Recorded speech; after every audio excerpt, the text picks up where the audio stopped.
안녕하세요. 대구 부동산 스터디입니다. 6월 8일 1일 브리핑해 보도록 하겠습니다. 전세자금 대출 DSR 무력화 요 뉴스들이 나오고 있어요. 막히는 건 뭔가요? LTV에 결국 막히게 되겠죠. 주택담보대출 DSR도 무력화 시도가 있었죠. 특례 보금자리론을 위한 무력화 시도. 하지만 3분의 1이 반려당해버리는 그런 결과가 나왔습니다. 결국 돈을 더 풀게 되면 뭐다? 결국 빚이 폭발하게 될 것이다. 그것 때문에 또 집값이 오를 것이다. 또 이렇게 볼 수도 보는 분들도 계신 것 같아요. 그 물가를 잡지 못하는 나라, 돈이 많이 풀려서 유동성이 회수되지 않아서 물가를 잡지 못하는 나라, 채권금리 과거의 고점까지, 그리 한 1년 가까이 됐나요? 작년 가을쯤에 한번 채권금리 폭발한 적이 있었는데요. 영국이 그 수준까지 와 있어요. 다른 주요국들을 살펴보면 웬만한 나라들은 이 고점, 그 전고점 수준까지 도달해 있습니다. 한국은 굉장히 안정적이에요. 한 4.6%까지 치솟았던 10년물 채권 금리가 지금 3.6%예요. 오른 게 이거예요. 오른 게. 3.2% 정도 수준까지 떨어졌다가 오른 게 이겁니다. 결국 돈이 많이 풀리게 되면 이거 더 올라가지 않을까. 이렇게 바라봅니다. 자, 그러면 전세자금 대출, 주택담보대출 규모가 얼마나 되나 한번 살펴보면 조금 지난 뉴스이긴 해요. 22년 10월달 뉴스인데요. 628조예요. 제가 이 돈을 왜 가지고 왔냐 하면은 아마 주거용 부동산에 우리나라 있는 시총을 하면은 한 8천조 정도 된다고 하죠. 그 중에서 주담대는 628조밖에 되지 않아요. 밖에라는 말이 튀어나올 수 있는 이유는 가계의 숨은 빚이라고 하는 전세자금이 규모가 1000조에 육박합니다. 물론 은행을 통해서 대출을 내는 규모는 200조 정도. 개개의 가구가 가지고 있던 돈을 활용한 전세자금은 한 800조. 플러스 200조의 은행돈 요 정도 들어가는 거죠. 전세가 사라진다면 집값을 떠받치고 있는 이 전체 8천조에서 집값을 떠받치고 있는 1000조가 빠져나가 버린다면 이것이 집값이 오를 요인이 될까요? 아니면 떨어질 요인이 될까요? 저는 떨어질 요인이 된다고 보거든요. 뭐 전세 살고 있는 사람들 뭐 빚내서 또 집을 산다고 뭐 이래서 또 오른다고 이야기하시는 분들도 계시고요. 평균 전세 가격 흐름을 한번 살펴보시면은 2년 전 대비 빨간색 선과 지금의 회색 선 대비 요 가격 차이가 대략 20%. 아마 사시는 곳 주변의 아파트들 한번 검색해 보시면은 평균적으로 고점 대비 한 20% 정도는 전세 가격이 떨어져 있는 것을 체감하실 겁니다. 그 말인즉슨 전세 규모가 1000조 수준에서 20% 정도 평균적으로 하락했다면 전세 시장 규모가 800조 수준으로 줄어들 수 있다는 거죠. 굉장한 돈이 빠져나가는 거거든요. 전세금 돌려줄 돈 있어도 다른 고금리 대출을 먼저 막기 위해서 자영업을 하시거나 뭐 이러신 분들 전세자금 대출을 받는 경우도 생길 거예요. 온갖 편법들 막 이게 다 동원하지 싶어요. 생각보다 대출 규모가 더 커질 수 있다. 정부는 이번 역전세를 막기 위해서 한 3조 정도 투입하면 될 거다라는 뉴스 기사를 본 적이 있어요. 저는 요거 한 10조 정도는 들어갈 거다 이렇게 했는데 막상 보니까 이런 편법들을 활용할 사람들이 많아 보여요. 자기가 전세금 받는 걸 고스란히 가지고 있어요. 돌려줘야 되겠다고 준비를 하고 있었어요. 근데 그 돈은 사업자용 용도나 이런 것들 고금리 대출 다른 것을 막고 전세자금 돌려줄 돈은 DSR 무력화되니까 그걸 이용해서 대출을 받고 이렇게 하는 것도 있을 거예요. 근데 이 전세자금 대출도 DSR은 풀렸다고 하지만 주담대 특례 보금자리론도 3분의 1이 나가리 됐어요. 아마 LTV나 다른 상황들에 막히는 경우들도 생각보다 생길 겁니다. 그 사례들은 제가 일전에 한번 짚어드린 적이 있었고요. 가계대출 규모가 2000조. 조금 지난 뉴스긴 해요. 매일경제에서 나온 거. 전세보증금 규모가 1000조라는 거죠. 1000조.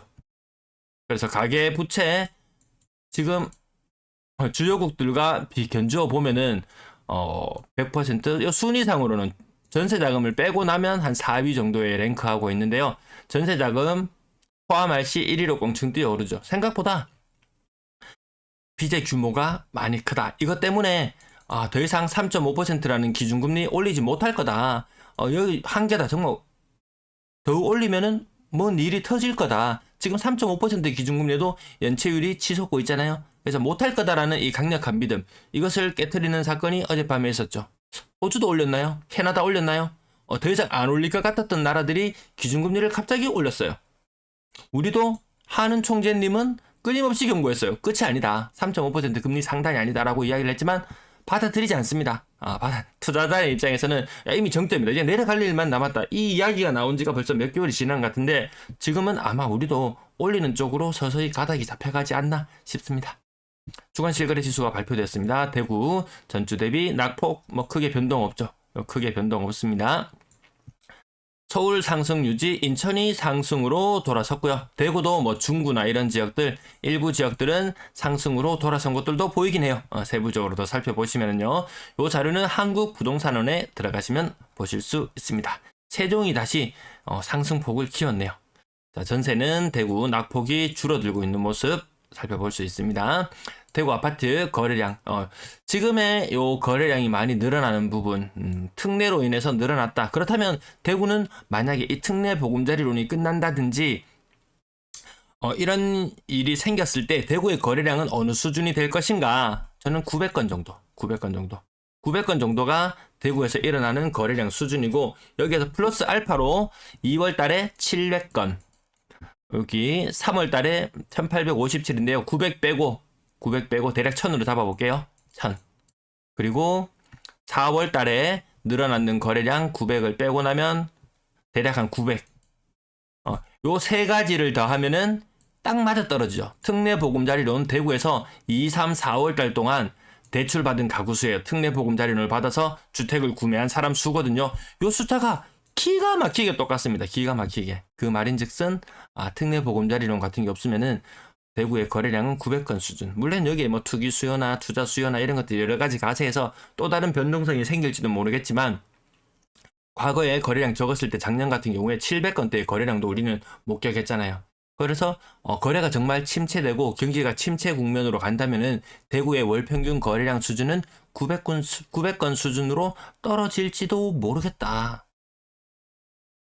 집값은 장기적으로 이 상태에서 안정세를 보이고 투자에서 큰 재미를 보지 못하는 그런 시장이 도래할지도 모르겠다. 말은 긴축이에요. 말은 긴축. 기준금리가 아주 0.5%까지 떨어졌었던가요? 아주 급격하게 올리면서 기준금리상으로는 긴축이에요. 근데 실질적으로는 시장에 대출이 더 많이 늘어나고 있죠. 지금 주담대부터 시작해서 대출 규모는 점점 커지고 있어요. 전혀 긴축이 아니에요. 그러면 아까 영국이나 그런 사태 물가가 치솟고 감당하지 못하는 그런 사태가 올지도 모르겠다. 그런 부분이 좀 가장 우려스러운 부분 중에 하나죠. 매도 물량 지금 휴일이 하루 끼어 있어서 오락가락합니다. 월세 물량이 근래 들어서 이렇게 좀 줄어들고 있는 형국. 8,000건 수준으로 작년과 견주어 봤을 때도 엄청 많은 건 분명해요. 근데 이것도 뭔가 다 분위기가 조금 살아난다. 시장 분위기가 그렇게 잡혀가니까 줄어들고 있는 모습, 임대 물량도 줄어들었고요. 오늘 165건의 거래량 제법 많았습니다. 저는 지난번에 여기 150건으로 예측해놓고 살펴봤어요. 이틀치 거래량이기 때문에 80건, 70건 요 두 가지를 더해서 150건 정도 나타날 거라고 봤었는데 165건. 아무튼 이번 주의 거래량은 조금 많은 수준입니다. 주간 거래량은 조금 많은 수준. 어느 정도 수준이냐 하면은 한 25건, 한 450건, 주간 기준으로 한 450건 정도. 많이 나왔을 때 그 정도 거래량이 나올 것 같습니다. 계속 이런 분위기로가 계속 이어진다면 줄어들었던 1700건대까지 줄어들었던 거래량이 다시 1800건대 거래량이 나올지도 모르겠네요. 가격 상단 부분 대충 한 17%? 네, 대형 평형 거래. 이것도 살펴보시면 주로 대형 평형의 거래가 아마 5월 달에 거의 끝났을 거예요. 아마 제가 그때 종부세 관련된 이야기를 말씀드리고 나서 그날 저녁 뉴스에 종부세 관련 이야기가 살짝 나왔던 것 같아요. 세수가 안 거쳐서 종부세 공정시장가액 비율을 60% 수준으로 떨어뜨려 놨던 것을 80% 수준으로 끌어올려서 세금을 더 확보하겠다는 이런 뉴스가 한 번 더 나왔던 것 같습니다. 자, 그래서 이제 대형 평형들은 아마 거래가 비싼 아파트들 5월 달에 마무리가 좀 많이 되지 않았나 싶습니다. 재산세나 종부세나 이런 것들 걸리는 부분들. 자, 그 다음 가격 오늘 안 살펴봐도 되겠죠. 네, 비싼 아파트들 거래가 5월 달에 어느 정도 마무리가 좀 되는 분위기. 네, 대신 센트럴자의 대형 평형 6월 달에 거래가 이뤄진 것도 있고요. 거의 비싼 아파트들은 5월 달에 거래가 되었는데 6월 달에도 과연 얼마나 비싼 아파트들의 거래가 계속 지속적으로 이어질지는 한번 지켜봐야 되겠습니다. 나머지 가격 또 하락률 한번 살펴볼게요. 한 25%. 힐스테이트 버머 요거 계속 17억까지. 아마 요게 제일 대구에서 국평 중에서 제일 비싼 아파트로 보면 안 되겠습니까? 인근에 있는 아파트 버머 라운 프라이빗이나 힐스테이트 버머 센트럴, 힐스테이트 버머 센트럴입니다. 가격이 이렇게 학군, 이거 완전 학군빨 아니겠습니까? 이거 정말 순전히 학군빨로 가격 차이가 5억. 어마무시합니다. 떨어졌던 아파트들 가격 일부 반등하는 모습들 보여지기도 하고요. 나머지 대형 평형 제껴놓고 나머지 1편한 세상 버머 나머지 그 어딘가요? 아이파크나 이런 곳의 가격이 많이 반등했는 거에 비해서 1편한 세상 버머는 그렇게 큰 반등까지는 아직까지 보여주지 못하죠. 비슷한 하락률을 보였다가 비슷한 상승률을 보이려면 7억대가 나왔어야 정상적인데 과연 얼마나 아이파크의 그 흐름에 같이 동조해줄지는 한번 지켜봐야 되겠네요. 그래서 뭐 대단하다 하지만 매번 비슷한 흐름들이 이어지고 있다라는 부분. 캐슬볼 골드파크 1단지 40%까지는 한 35% 정도 빠지고 반등이 느껴지긴 합니다. 가격에서 수성현상 해링턴 플레이스 가격 요거 좀 특수한 것들 제외하고 조금 제외하고 봐야 될 필요는 있어요. 캐슬 골드파크 5억 5천이면 조금 비싼 느낌. 5억 1,500. 네, 컨디션에 따라 조금 차이 날 수 있습니다. 순간의 차이가 뭐 3,500만원 차이를 만들어 버리네요. 3,500만원 차이를. 남산 롯데캐슬 센트럴 스카이, 이거 어마무시한데요. 네, 소형 평형 가격 5억.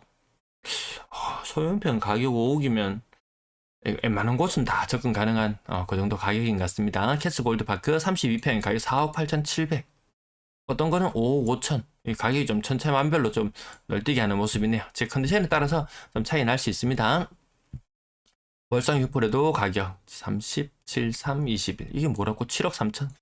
7, 3, 21. 한 35% 적어둘게요. 수정할 재를 내부 얘는 안 볼래요. 이안동대구 가격 2018년식 4억 7천. 현대 아이파크 요거 가격이 제가 한 5개월, 6개월 그 전쯤에 확인했을 때 매물이 3억 8천. 3억 8천이면 살 수 있는 가격이었는데 지금 4억 6천이에요. 거의 가격이 한 8천만 원 정도 8천만 원 정도 저점 대비 올라 있습니다. 거의 20% 정도 가격이 반등한 느낌. 고점 기준으로 봤을 때는 30% 정도 빠진 느낌. 빠져 있는 그런 모습을 보여주고 있네요. 자, 나머지 오늘 3억 이상 거래량이 굉장히 많았습니다. 165건의 거래량이 되다 보니까 아무래도 많았습니다. 나머지 30% 모습 계속 보여주고요. 대형 평형 이게 제껴놓고 20%, 30% 대신 센트럴 자이 1층 30% 떨어질 때 정말 많이 떨어졌었는데 그 경매로 나왔었던 그 물건 기억하시나요? 가격 굉장히 많이 빠졌던 적이 있었네요. 월성 월드 메르디앙 35% 정도 적어둘게요. 고점 대비로 해서 4억 3천 30, 25% 대충 25% 30% 요거는 거의 한 40%? 한 35%? 4억 천. 뭐지 좀 지나갈까요? 네, 하락률 큰 것만 한번 표시하고 지나갈게요.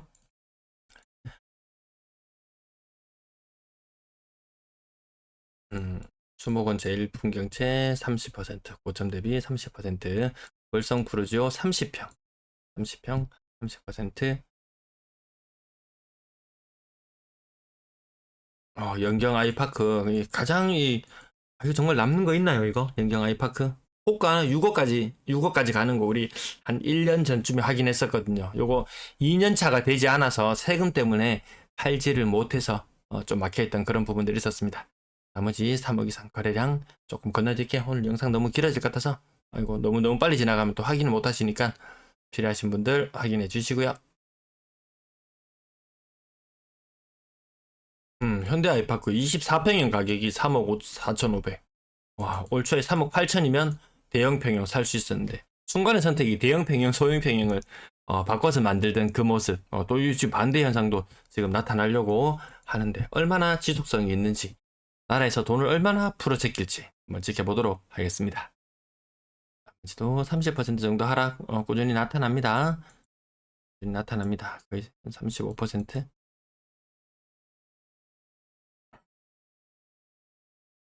제가 요 3억 밑으로 있는 아파트를 살짝 만천 우방타운 1단지 그리고 나머지도 30%, 30%. 네, 건당 거래 대금은 3억 3천에서 3억 4천까지 계속 꾸준히 조금 올라갔던 모습을 보여주고요. 이제 세금 관련된 문제들은 이제 어느 정도 정리가 되었다. 이제 그 이후에 여러분들 계속 3억 4천 정도 수준, 부산은 4억 정도 수준 유지하고 있습니다. 자, 거래량 이렇게 뚝 떨어질 줄 알았는데 은근히 5월 달에 거래량이 생각보다 지금 괜찮은 모습 보이네요. 또 요거 삐죽 이렇게 하다가 쭉 흘러내렸죠. 이번에도 과연 어떤 흐름을 보여줄지 5월 이후에 6월 거래량도 과연 계속 이렇게 상승 모양을 띌지 아닐지는 관전해 볼 만한 재미가 있을 것 같네요. 6억 이상 거래량. 자, 6월달 이후에 이제 6억 이상 거래량 비싼 아파트들 어떻게 거래되는지, 차트가 안 나타났는 것 같아요. 비싼 아파트 어떻게 거래되는지 또 한번 지켜보면 될 것 같습니다. 분양권 거래량 오늘 폭발했어요. 거의 60건 가까운 거래량 지금 폭발하고 있습니다. 그래서 제가 거래 가격이 있는 걸 가지고 오지 않았어요. 다음에 분양권만 따로 한번 다뤄드릴게요. 전세 131건 거래량 보여줬고요.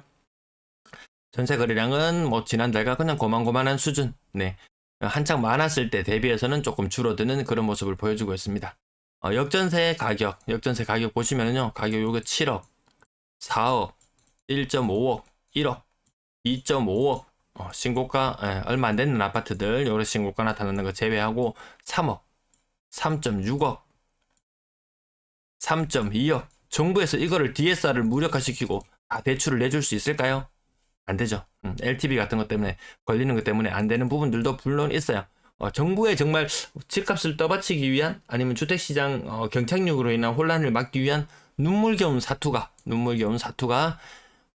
보입니다. 사람들 이 투자한 사람들 이거 잘 활용하려고 하거든요.